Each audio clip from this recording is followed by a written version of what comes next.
My name is Ayaka, TA and consultant here with the LSAT Unplugged. Thank you for joining me today. We are talking about researching your school and how you want to do that. Now, I'm sure people think, duh, no doubt we got to do this. It's obvious. And however, we get caught up in the LSAT studying, we get caught up in writing our personal statement, that by the time we get to actually inputting our names and grades and transcripts and letters of rec into our application, and they say, which schools are you going to apply to? We're like, oh yeah. And so I've heard it happen to more than a couple people. So I just want to make sure that everyone gets the chance to research your own school, find the right school for you, and kind of walk you through how you want to do that and what are the considerations. And those considerations can be very different from person to person. So I want to be aware of that. So here we are. Let me first share my screen. Just hold on, let me zoom into this. And this is not a very complex presentation. So researching your school, hold on. And then you guys went all the way over there. Okay, researching your school. So, very simple. We're not looking to do any rocket science here. But I do want to start with why you should research your school. First, you really want to get basic information, and I know a lot of people are going to go, oh yeah, the LSAT, the average GPA, what's the class makeup? Yes, all that information.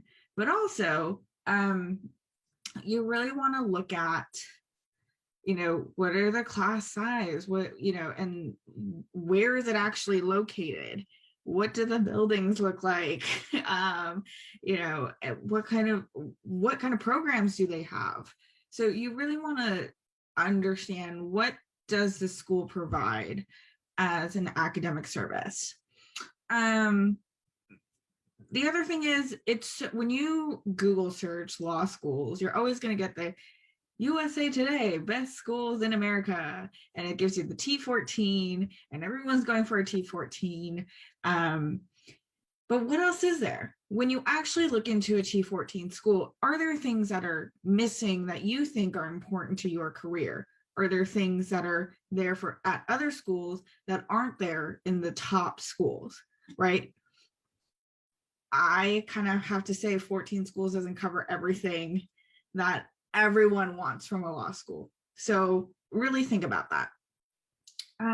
You can also kind of tell what kind of student the school is looking for, right? And we can get into this a little bit more when we look at real law school websites.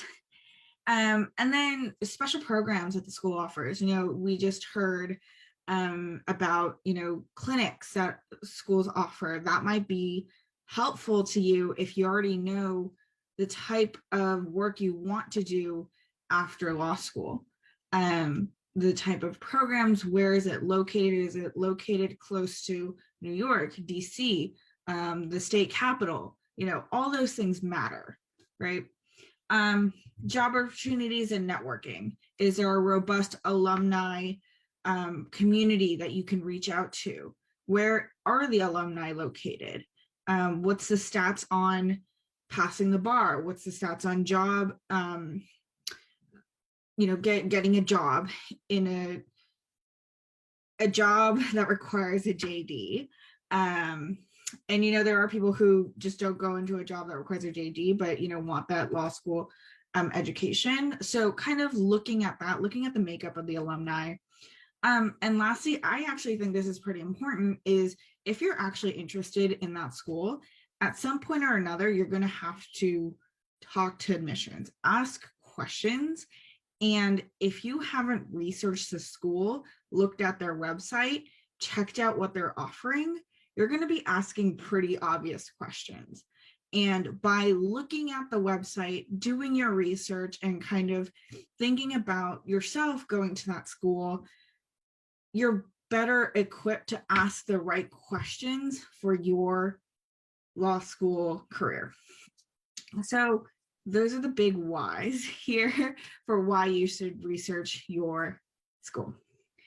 And then considerations that might not be obvious, but these are things that, I am 5-6 years out of undergrad, and above rankings and all the like the best law schools in America kind of things. Outside of that, there are other factors that really affect which school I'm going to. Is it a big school, small school? What's the faculty to student ratio? Is it in an urban area? Is it a rural area? Is it, there's a huge alumni reach? Are they placing lawyers near their school? So let's say if your school is located in California, are the majority of lawyers coming out of that school staying in California, or are they moving to other states?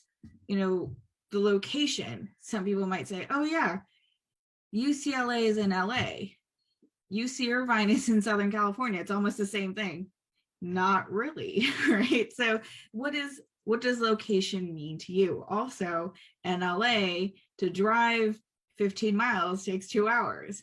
Do you really, those are all considerations.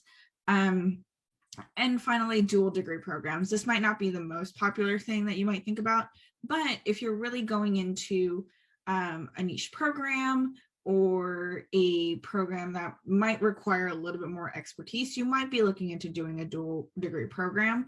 And not all schools provide this. Not all schools provide dual degrees for all subjects, right? There's different schools that have different strengths and weaknesses. So you really want to look into what the school offers. And in that, absolutely, the schools will usually link to directors of the program or chairs of the program, and you can message those people directly. And I do highly encourage you to do that. Now, I think these considerations differ greatly by where you are in terms of your life. If you're coming straight out of undergrad, maybe, going to North Carolina isn't a bad thing. But maybe, when you're going in your late 20s, you really don't want to go to the middle of nowhere. You want to be in a city. You want to be in a place where there's an airport so you can go see your family. Like, all those things matter. And I think personally that the more of a career you've had, and this is maybe a career change, you have a little bit more considerations to think about. So I'm not saying these are limiters, but these are really things that you want to look out for in your school, and be really thoughtful in your research so you understand what you're getting yourself into. You don't want to get into a school and be super excited and then be like, oh my God, the reality is you're going to be, 20 miles from anywhere, and you have to have a car and all this. And, you want to set your expectations right, and you want to do the research accordingly. So I think right now, research is pretty, at our fingertips. A lot of schools have almost all of their information online in their website. So I kind of want to take us through real law school websites, see what we can find, what are we looking for, and kind of see if we can see the differences between schools, because there's very different characteristics from one school to another. So here we go. Let me know if you guys can't see anything. Oh, I see things in the chat. Hold on. Okay. Oh, okay, Alyssa, I love this comment from you where you say you felt like you're floating when looking at schools. Can you kind of elaborate on that a little bit? Sure. I mean, if you want to go back, actually, it was like on slide 2. Like you mentioned it, it seems very basic, but like what kind of student the school is looking for, special programs the school offers. To me, it's honestly, like I've mentioned this before, I'm first generation or would be first generation law student, and the rankings is the most obvious thing that it's sort of like thrown like at a Google search. And of course, we all know about like the ABA disclosures, but knowing what to look for, I don't know, to be honest, and before I found LSAT Unplugged. Sorry, I have a creature, a small dog behind me. But before I found LSAT Unplugged, I was basically like, oh, I'm just going to go to whatever school will take my application. And I was not in the mindset whatsoever of what school would I like want to go to. So I don't know if anyone else has ever been in that mindset or like coming from, like domestic abuse. It's like, or having PTSD, like it's a very big switch to start to look for programs that would actually work for me. So having something like this does feel a lot more concrete, even as basic and simple as it seems. So it's great. Awesome. Cool. And as always, please put comments and questions in the chat. I've opened up the chat window so I can see them now. So thank you for that, Alyssa. I think that's true. And I've gone through my fair share of like, ooh, what school do I want to go to? And it's always like the recommendation is always like Georgetown. Yeah. And I'm like, oh, well, okay, that's great. But and the more research you do, the more you can picture yourself at that school. So really I do encourage that research. So moving on. Let's look at like actual websites. So I've pre-selected a couple. Stanford Law School, right? Look at that beautiful campus, big letters, experience Stanford Law School. Awesome. They have the COVID-19 vaccine acceptance in California state prisons, articles that were written by the faculty there, introduction to faculty, all of that. Great, right? I personally, I like to go straight into I'm a future student, right? Admissions, this is what you're looking for. This is like the basic of basic informations that you really want to get here. So I will go here.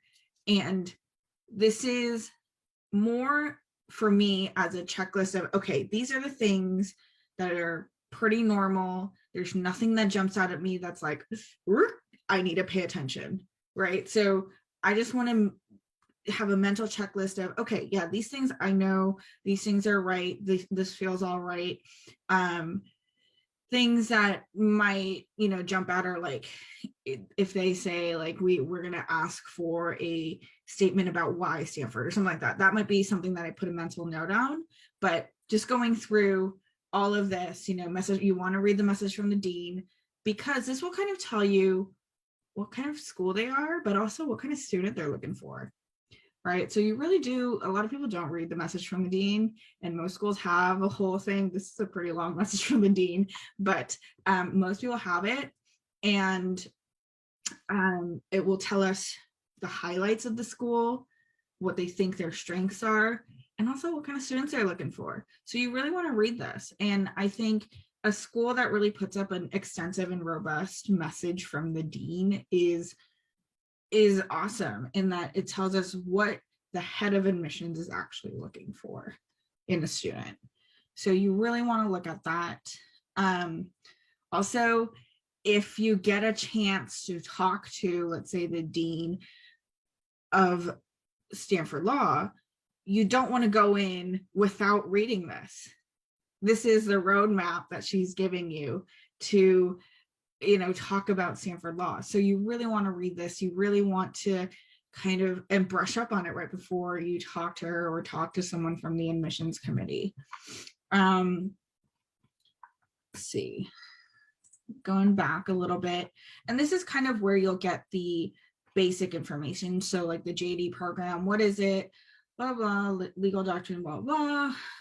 And this might give you like the tidbits, the facts, and the distinguishing factors about Stanford law and all of that. All good things. Clinics, you see it here, clinics, labs. It's like, what is a lab? So you can kind of dig in there. Global opportunities, amazing. Projects, all that. So great. Good information all around here. So JD application procedure, I like to go here too, just so I know my general, if I were like, yes, I need to apply to Stanford Law, I would look at this just to see a general view of what the application cycle looks like. It doesn't seem like it's anything out of the ordinary. Although clearly this data is important here. They're asking that your application be complete if you are applying to the Knight Hennessy Scholar Program. So kind of look for those things, and then the deadline for your actual application, February 15th, right? And you should find all of the important information here. Great. Now, going back, let's see. So let's say you're looking at all this and you're like, okay, what is great about Stanford Law, all that, and you go into courses. I like to look at courses because it tells you what the offering is. And usually the first year academics are fairly consistent across most law schools. So I would look at probably I would look at a little bit further in the future to what's available after your first year at law school, because that's where, your interests might come out a little bit better than the standard classes that we all want to take. So let's see. Okay, so we're going to do spring break, which is too far. First year academics. Law school. Okay, so this is kind of where I'm like, but this is a little confusing for me. I'm like, where is all this information? And part of it for me is in understanding a law school is how easy is it for me to find the information that I'm looking for. And it's a little difficult for me to find, let's say, 2L elective courses, right? Where are they? But they give a lot of information about current law students, what the textbook list looks like. So you get a little bit about what it is to be a student here. And that might be of interest to you if you're very, very serious about Stanford Law and you're like, you want to know everything about it, which is good. And I think, you can get a good idea of what the calendar year looks like, the exams, all of that, instructors, and you can always look into faculty. That's a good thing to do, is to look into faculty. And so you can find all of that here. Cool. And then this is very nice, and it says tuition financial aid and has the Office of Admissions. I think it would be a good idea if you are researching the school to go into the Office of Admissions page, see what they're offering.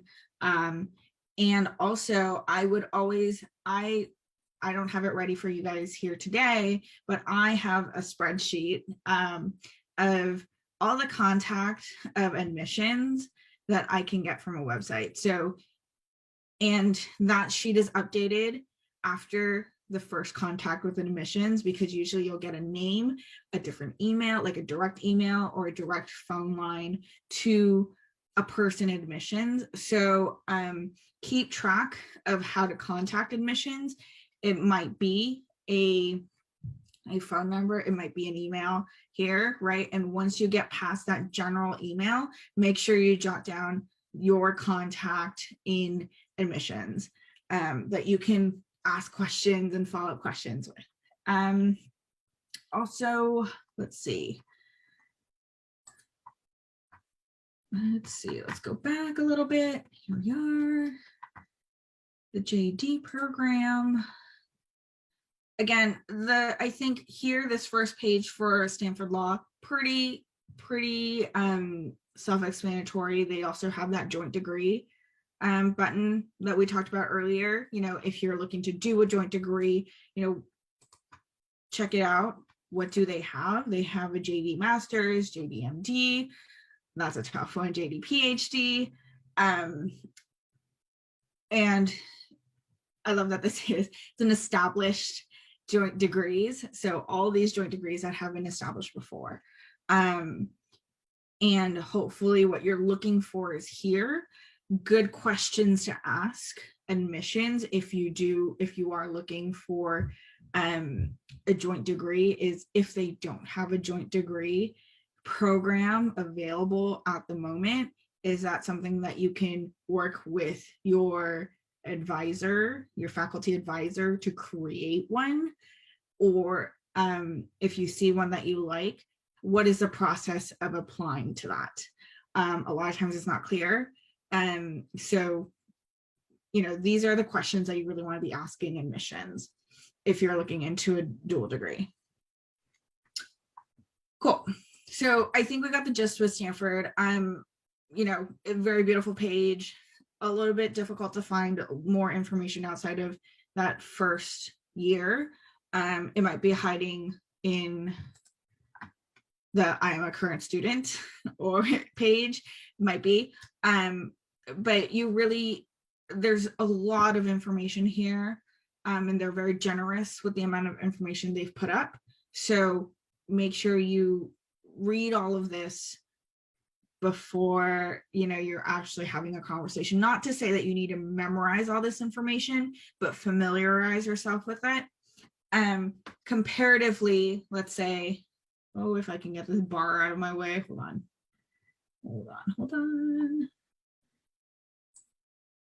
Let's bring this up. Okay. Comparatively, something like UC Hastings, this is also my kind of page where it's all up here in a drop down. So this is, however you like to do it. I love that it's all in a drop down. So I'm not like, ooh, where do I need to click to get to where I need to find my information? The first page, always beautiful campus, the recent classes and all of that, news, virtual campus tour, beautiful, beautiful. Okay, so I would always, again, go to admissions, check out what they're saying there. I always say, I think you should read this, like blurb that they always put up, because a lot of times we're asking ourselves really basic questions and we're like, oh, it's right there. So read that, and kind of look at the whole page, see what you're looking for. I think we all know how to find the basic information about, your class size or where it's located, all of that, or GPA, LSAT. I think the more interesting stuff for me, class profile, that's interesting. And especially if you're thinking about writing a diversity statement, look at the class makeup. If you're writing a diversity statement, for example, and if you notice, not to say this is true for UC Hastings, but if you notice there's a huge Asian population, let's say, then you might want to take a different spin on your diversity statement for that school. So, UC Hastings, I love this because UC Hastings put all the stats up really easy, really quick. Great stuff. And then, this is kind of where you really want to pay attention. Careers and employment. Is this something that, do you really want to go into clerkship? Well, 7% of their class has gone to clerkship. So it's happened for people in their class, but it's not the overwhelming majority. I don't think any school has an overwhelming majority of people going into clerkships, but 7%, that might be a location thing.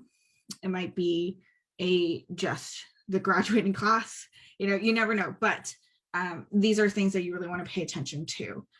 With the majority going to law firms, does that sound good for you in your career? We don't get a lot of what's included in those law firms. So that's something that you might want to put an asterisk in and ask admissions. Can you give me a breakdown of people? Let's say for myself, I'm interested in cybersecurity. Do you have a breakdown of people who go into law firms who have a specialty in cybersecurity? And you can always ask those questions. Admissions usually has an answer for you. Yep. So all this, I don't really think the information about the undergraduate institutions is really important, but I digress. And they give you employers. This is very nice. They give you the employers for the class of 2019. So that's actually more information than I've seen with other schools. So this might be something that you actually look into, and it might be a really good thing for you to refer to and say, and reach out to alumni if you want to know more about a certain opportunity or certain job opportunity after your 3 years.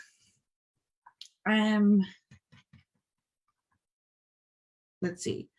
What else? I am also going to go into academics here for us in the Hastings website. I do want to look at centers and programs. So when we look at centers and programs, they're always going to put the big things there, right? Center business law, criminal justice, Indigenous Law Center, East Asian Legal Studies, Center for Gender and Refugee Studies, Center for Innovation, LexLab, all these great things. And I would always double click into them especially in the ones that you are interested in, because you want to make sure that what they are referring to is the same thing that you are interested in. I definitely got into a whole thing of, there was a school, I don't remember which one it was, but a school that said risk management and public health.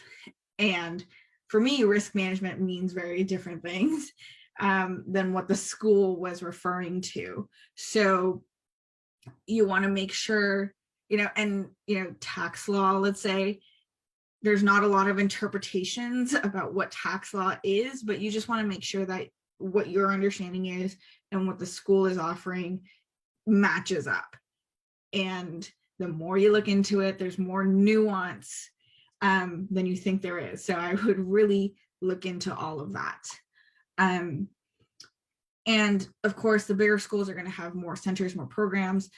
You also want to look into the extent of the programs. And I really want to refer to, let me see here, University of Maryland Francis King Carey School of Law. So for them, their programs,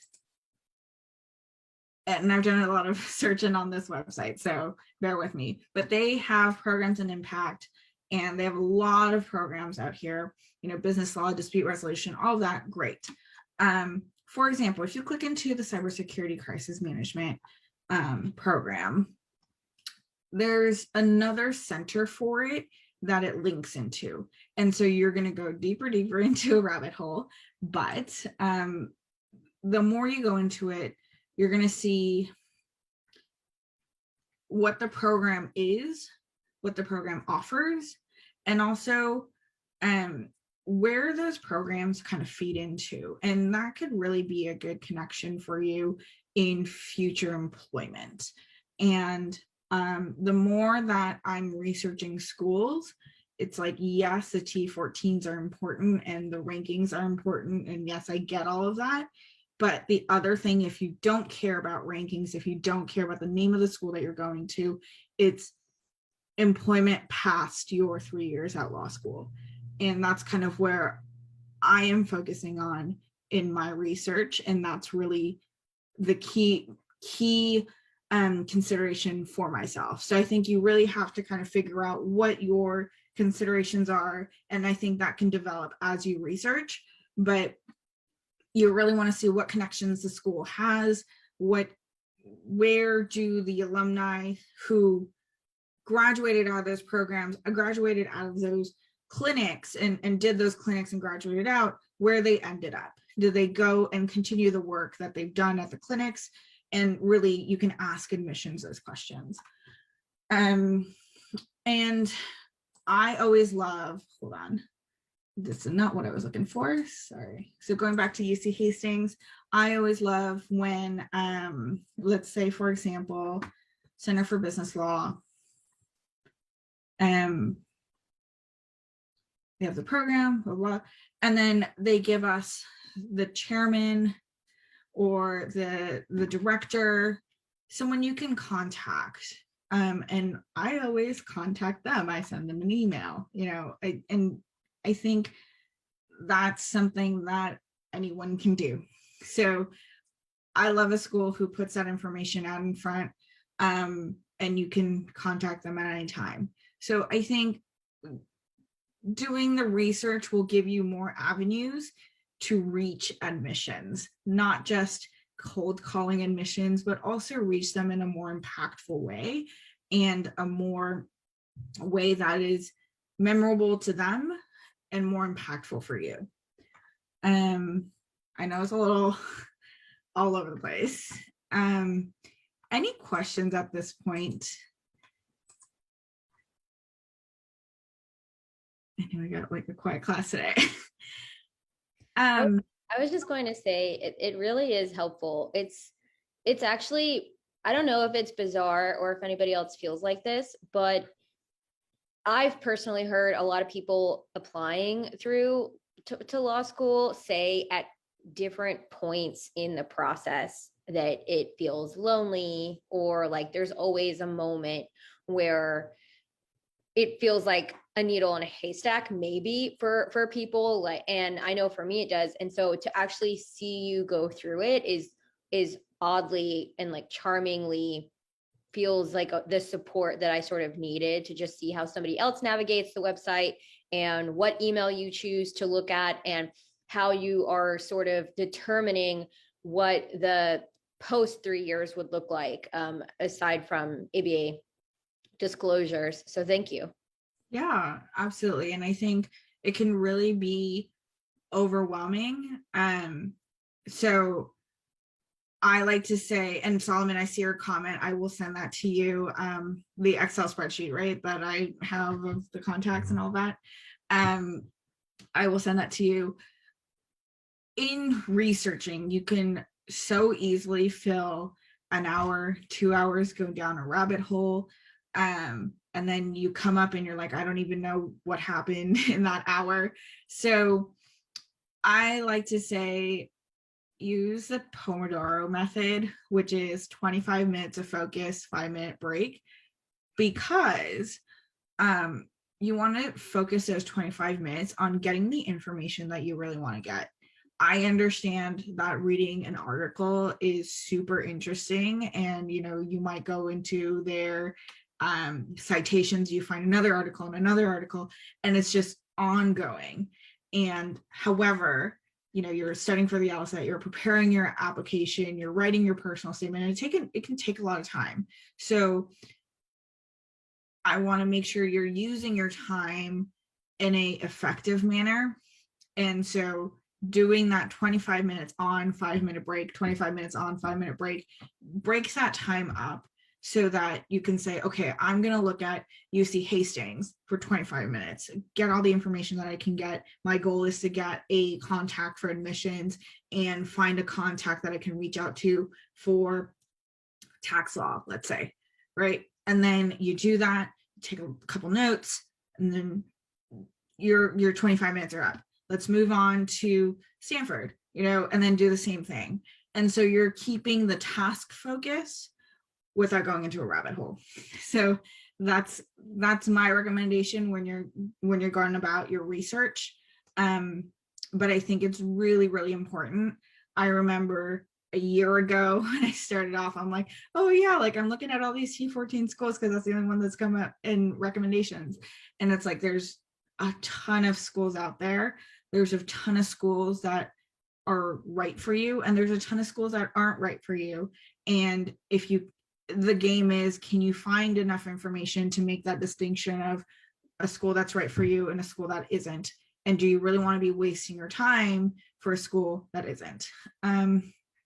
What do you say when you reach out to the dean? I mean, I say, so when you, Jack, a little bit of context there, when you say reach out to the dean, do you mean like a cold email to the dean themselves, or admissions and address it to the dean?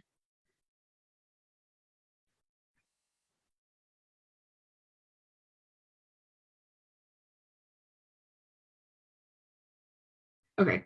I don't know if you're, oh, okay, cool.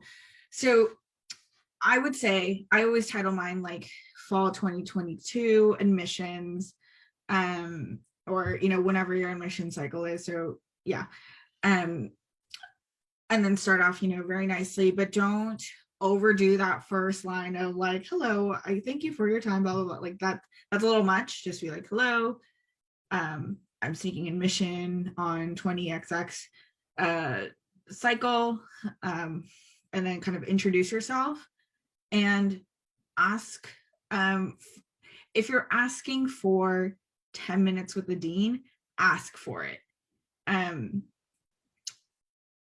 I don't know why you would cold message the dean unless you're asking for a face-to-face, a conversation, an answer to a question, something like that. I know, Alyssa, you made a really good point in a conversation we had a couple weeks ago, where if you have a lot of questions, kind of thematically refer to them and say, hey, I have a couple questions on this topic.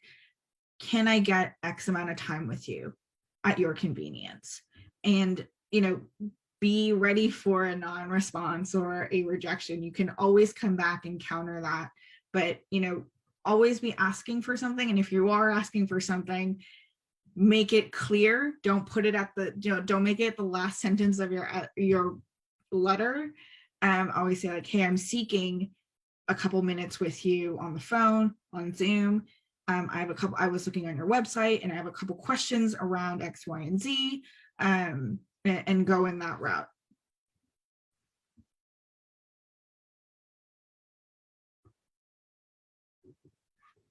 Okay, so you're trying to figure out, yeah. And I think when you're trying to build a rapport with admissions or school or dean, I think it's important to show interest. And part of showing interest is knowing. So like Alyssa said in the chat, it's asking good questions. And I think it's a sign of you doing your research when the person you're talking to says, that's a good question. And I almost always try to get the person that I'm talking to say, that's a great question. And so you don't want to ask surface level staff. They're going to be like, well, you clearly didn't look at the website. But I think asking thoughtful questions about, the classes that they offer, let's say, and how that relates to a clinic, or how that relates to a program, people graduating out of that program, what kind of jobs they're in, or even sharing that, let's say, I want to go into government, right? And I am looking for this very specific program. And can you tell me about the people who graduated out of that program? Are they working in government, or have they gone to law firms? What are the career opportunities there? And how big is the program? What interest do you have? Like initial interest do you guys get in the application process for that program? How popular is it? There's a bunch of questions you can ask. And being curious about the program is a great way to create that rapport, because you're throwing that question and they're more than likely to answer that question. And then with that given information, you can ask more questions. So that's kind of where I say build a rapport. Jack, does that make sense? Are you looking for, you can always put out specifics if you have one, but I hope that answers that question. Yeah. And I've reached out directly to multiple, people, not just deans of admissions, but people like directors of a program, and say, hey, can you tell me a little bit more of the program? I'm interested in X, Y, and Z. and be very specific. Yeah. Yeah. And Jack, to tell you the truth, I also was like, oh, I don't know how to write an email to like a dean of admissions, right? So I definitely sent that email to Alyssa, and I called her and I was like, hey, help me write this email. So I think it's always nerve-wracking. You're cold calling. But the person was super nice, emailed me back in 30 minutes. So, we're all here for each other. So feel free to ping me and say, hey, I need you to look at this email, or, whatever, because that's probably the hardest part. I always think the hardest part is the subject line. How do you subject line an email that's a cold call? But, Alyssa is amazing at it. So I say leverage the people here. Alrighty. If there are no other questions, that's all I have for y'all tonight. I know it was a little here and there, but I cannot, say enough about researching the school that you want to go to. It can open your eyes to new schools that you might not have thought of, which has happened more than once in this cycle. For me, I think, knowing the school gives you a better roadmap to your law career. So I hope this was helpful. Thank you for joining me today. I will see you all next week. Thanks for tuning into the show. Please subscribe if you haven't done so already to be notified of new episodes as I release them. And feel free to reach out if you need anything at all as you move forward with your prep. I'm happy to help however I can. In the meantime, I wish you all the best and take care.